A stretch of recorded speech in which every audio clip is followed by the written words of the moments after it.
He did ult to try to get back, but he got it. GG. Yep. GG. That was very, very well played by Westerice. And he's gonna move on to the grand finals. Yeah, so that was really good. He knew he had to either kill or take an opportunity to push down tower, and he did that. So by maxing his E, it gave him the ability to kind of like harass Silver from range, and it forced Afro move back, and he kind of lost control of keeping Aatrox away from the minions. Because once Aatrox is 6, he does have kill potential. It was very nicely done. It's a good strategy. He pulled through, and both semifinals ended up 2-0. Chaos and Afromu have been eliminated. Guys are going to take a break. We come back. It is the grand finals. It is Fabi who is battling it out for Greenpeace, going up against Westerice for Operation Champs. And that's going to be starting here in just a moment. So thank you for joining me. I'm DJ Wheat, joined by One Bad Brad, and we'll be back with the eBay Charity Invitational by Onog after this. Thanks again. I'm in love with this feeling now. I hope that this will last a while. We should make it last a while. You like to drink, so do we. Get more bottles, bring them to me. Hold your glasses up, people everywhere. Now everybody put your hands in the air. Say, girl, I want you.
Road boy bass, mash up the place.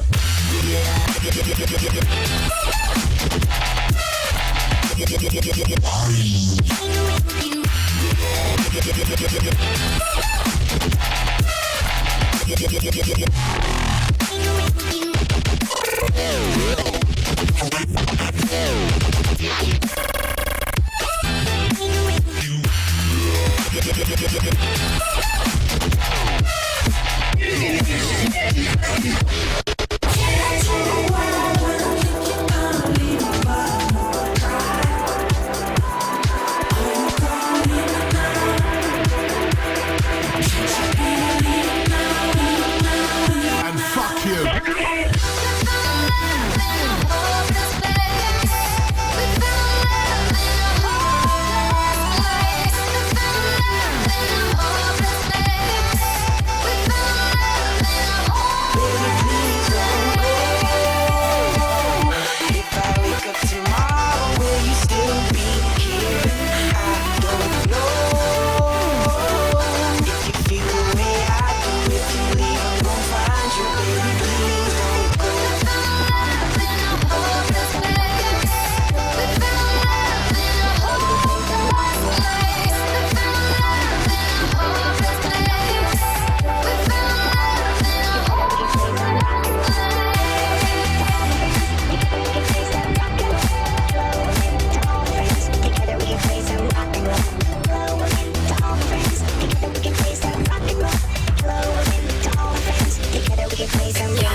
You create the world of the dream.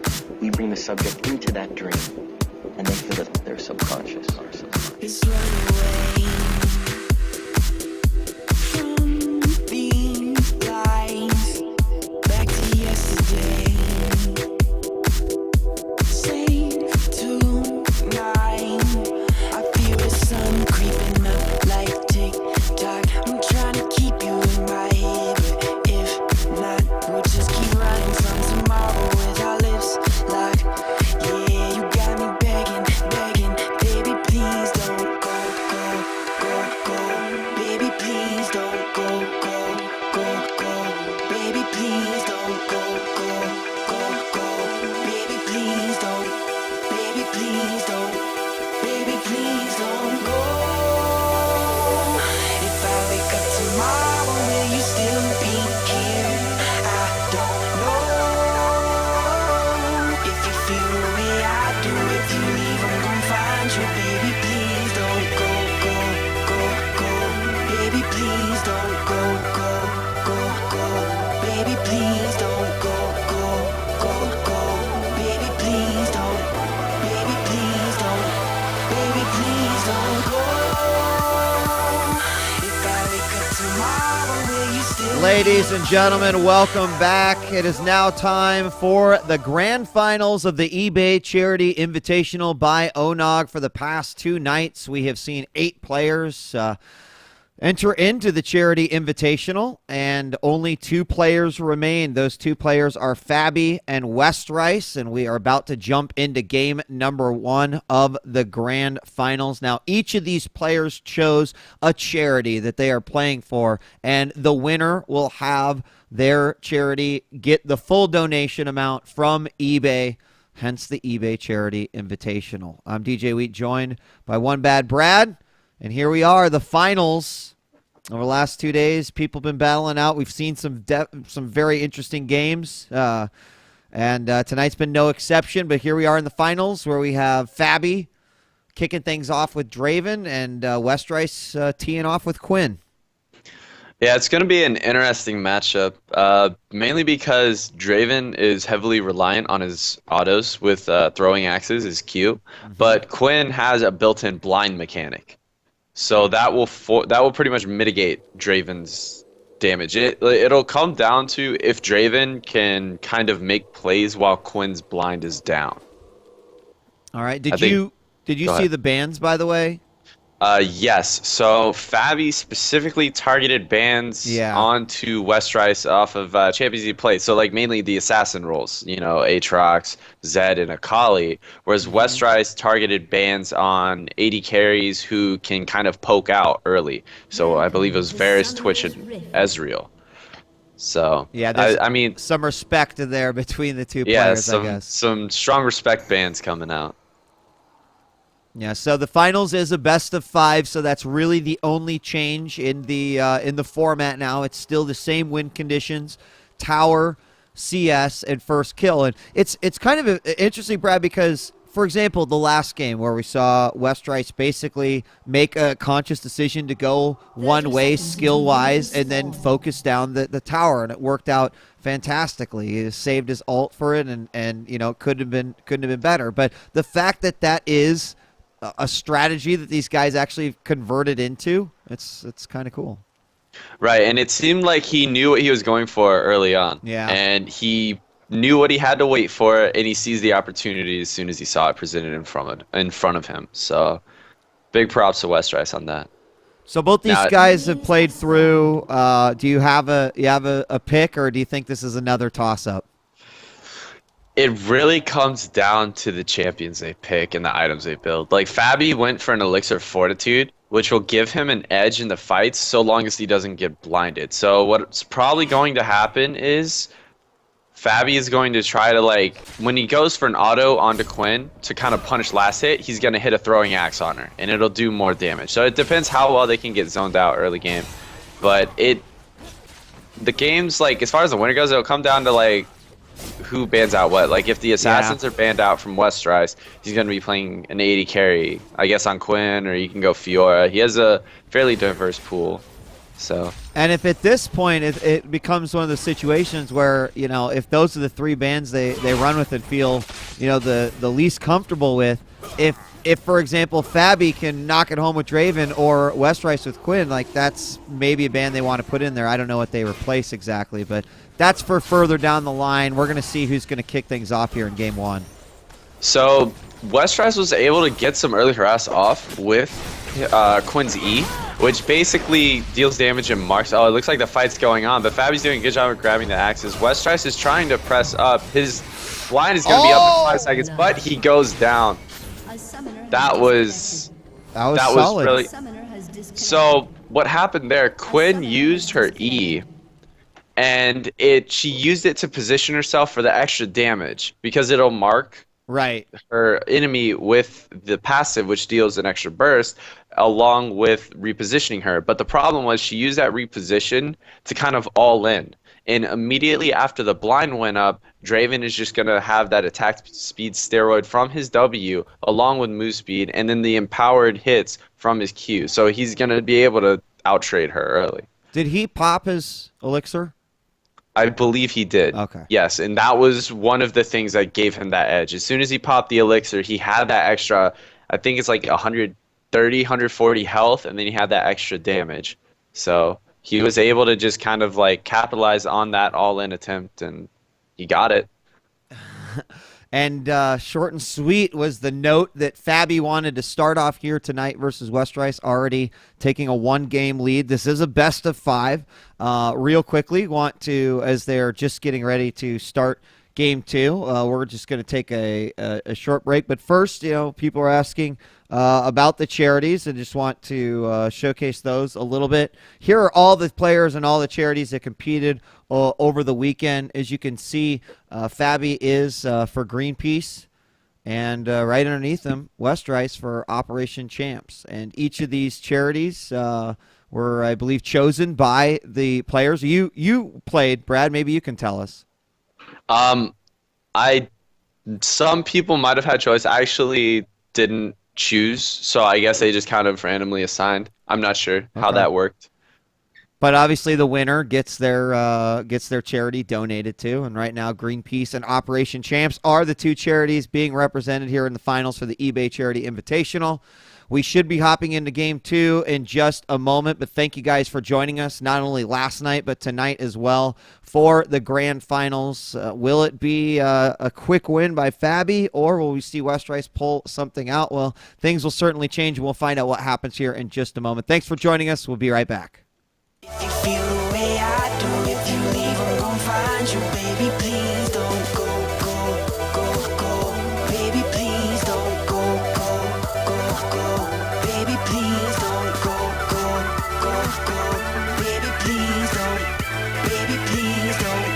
Baby, please don't run away.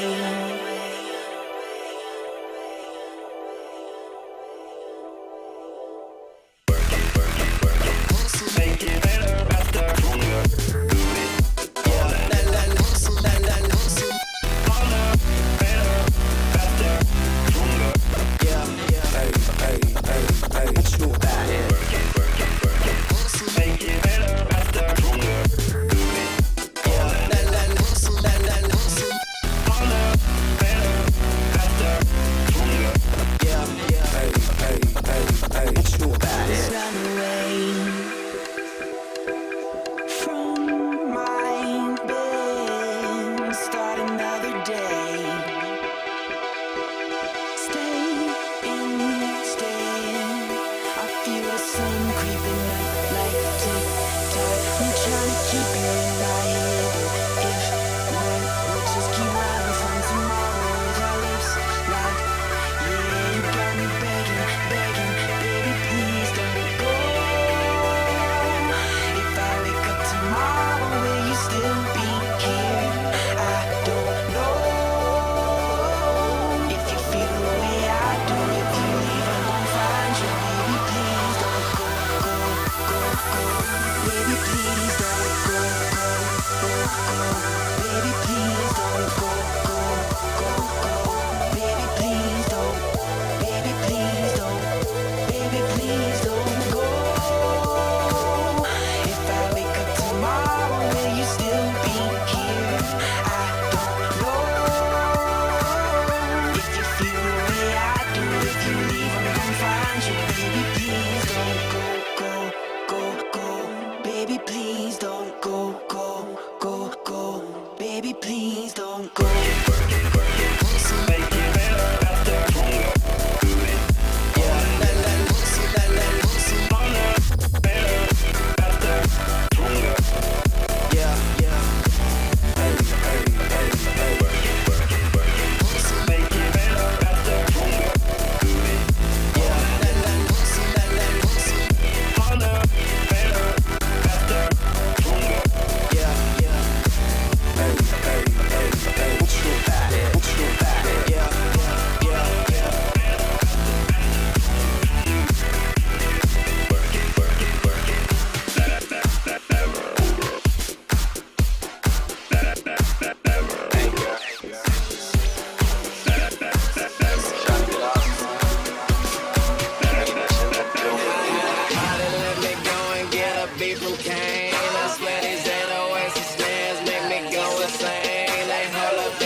Welcome back to the eBay Charity Invitational by Onog. I'm DJ Wheat, and we are about ready to hop into game number 2 here of our our game number 2 of the grand finals. Got Brad. Hello, sir. Welcome back. Good to be back. So this game started off a little bit differently in that West Rice actually banned out Caitlyn and Draven as opposed to Tristana and Twitch. So, and it looks like he had a just kind of mindset going in. He wanted to pick Pantheon, who has really strong damage capability early on. And since Fabi, I think West Rice knew Fabi was going to kind of lean towards an AD carry, and Pantheon with his stun, is able to get a kind of passive effect that blocks a hit that deals Right. over, I believe it's like 50 or 40 damage. So most minions don't deal that much damage except for the siege creep. So you can position and normally out trade an AD carry early on. Now, Pantheon also has the also has obviously at level 6 sort of a teleport back to lane, but we've never actually seen that work in any of the 1v1s either. I think last night there was actually an opportunity where someone could have come back. Wait, That was me. that was you. That was you. Yes, we that talked was about me. it. Yes. Yeah. Yeah, so basically Pantheon can teleport back into the lane, and he can kind of use that as in he like bases, buys, heals, and goes immediately straight to the lane. Right. And either they stay and they get taken out, or they back and he gets to push the wave down. Now, will that come into play in this matchup, you think? If it gets to the point where he hits level 6, then yes, it should come into play. But the threat is going to be pre-6 because it looks like Pantheon has started Elixir Fortitude, and so has Fabi. But the scary part about Pantheon is when he hits level 3. So basically, when he hits level 3, his Heartseeker Strike, which he should have a point in each, will crit guaranteed on targets under 15% health. So if he gets Fabi low to that point, he'll crit him, and that crit will hit for like 160 or so. And his spears can crit as well. So it can like tear through a barrier and just straight up kill him. And would you guess that that's his plan? I mean, based off of everything you've seen, and you kind of ran to comp similar, so you must have had at least a similar plan. Yeah, so what he's going to look to do is kind of step in, as you see here. So Fabi's hit was blocked. What he's going to do is just kind of stay up in the minion line and keep auto-attacking and throwing spears at Fabi every chance he gets. And what that's going to do is keep his passive up, keep blocking autos from Tristana, and he's going to look to probably go for a kill at level 2, I would imagine. As soon as he hits 2, he has the gap closer, and he'll renew the passive. Oh, both players very low. But yeah, Westrice. The Ignite comes out from Tristana, the red pot from her as well. He's jumping in to try to go for it, but the stun comes out. Oh no, he doesn't have stun yet. He's not level 2. But he's just taking him out. Like, he didn't even hit level 2. He didn't even need it. The just auto attacks and spell uses creating that damage block are just so strong for him. Man, and that means a very quick bounce back by Westrice, and that's going to tie it up 1 game apiece.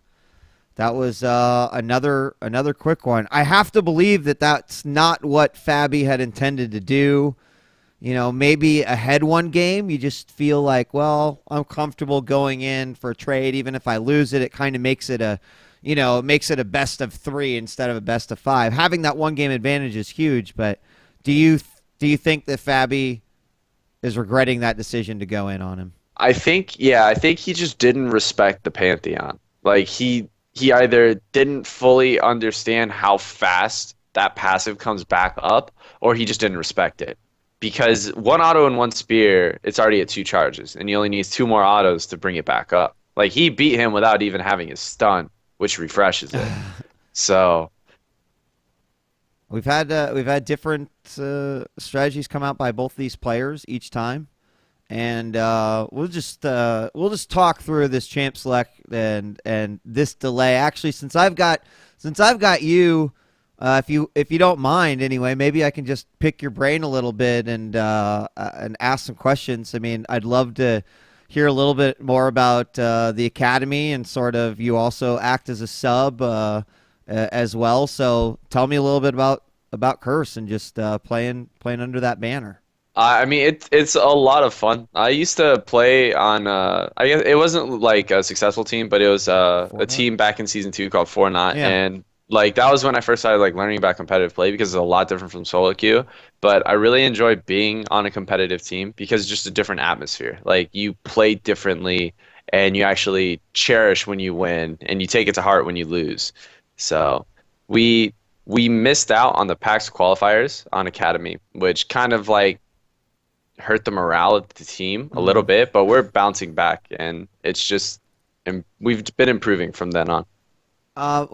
Did you kind of go after Kurt? Were you like actively looking for a team after Four Not? Were you recruited out of there? Like, how did that whole process happen? After Fortnite, like I'm in my last year of college, so I was just Okay. focusing on schooling after Fortnite, and that Curse approached me to come, and they kind of gave me the opportunity to.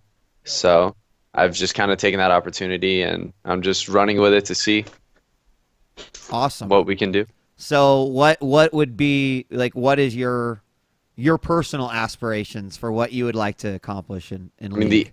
the LCS is, I would say, any player's dream, but everything comes with like a drawback to it. So for me, it would be go to the LCS or finish school. And so if that opportunity is presented, I would have to like look at it there.